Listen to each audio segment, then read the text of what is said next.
রাঙামাটির লংদুতে বিস্তীর্ণ ফসলের মাঠ জুড়ে যতদূর চোখ যায় শুধু সোনালি আমন ধান। পাকা ধানের গন্ধে মাতোয়ারা চারপাশ। এই সোনালি ফসল ঘরে তুলতে মাঠে ব্যস্ত সময় পার করছেন কৃষকেরা।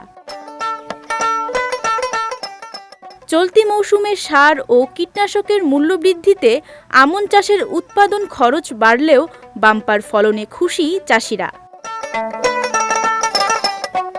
তবে ফলন ভালো হলেও পানি সংকটের কারণে চাষাবাদের সমস্যা ও স্বল্প মজুরির কথা জানালেন কৃষক ও শ্রমিকরা।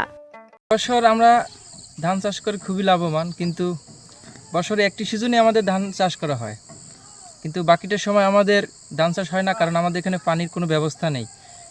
তাই সরকার কাছে বলবো, আমরা এখানে যদি দ্রুত আমাদের একটি ডিপ অথবা বাঁধের কোনো ব্যবস্থা করা হয়, তাহলে আমরা এখানে আমাদের প্রচুর জমি আছে, প্রায় একরের পর একর, অনেক হাজার হাজার একর জমি বাকি পড়ে থাকে, কিন্তু আমরা পানির অভাবে এখানে ধান চাষ করতে পারি না। এই রৌদ্র থাকাতে এখন আমাদের সুবিধা, মনে করেন যে একটু কষ্ট হচ্ছে, কষ্ট হলেও জিনিসগুলো একবারে ক্লিয়ার করা যাচ্ছে, যেমন ধানগুলো শুকাচ্ছে, খেরগুলো শুকাচ্ছে, এগুলো একেবারে শেষ হয়ে যাচ্ছে।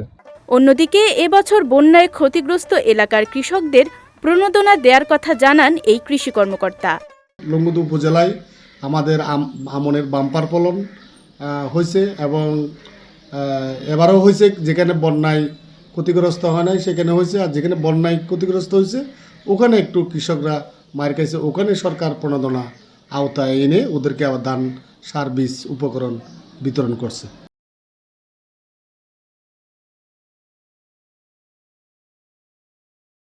গত বছরের চেয়ে এবছর আমনের দাম বেশি হওয়ায় ধান বিক্রি করে লাভবান হওয়ার আশা কৃষকদের।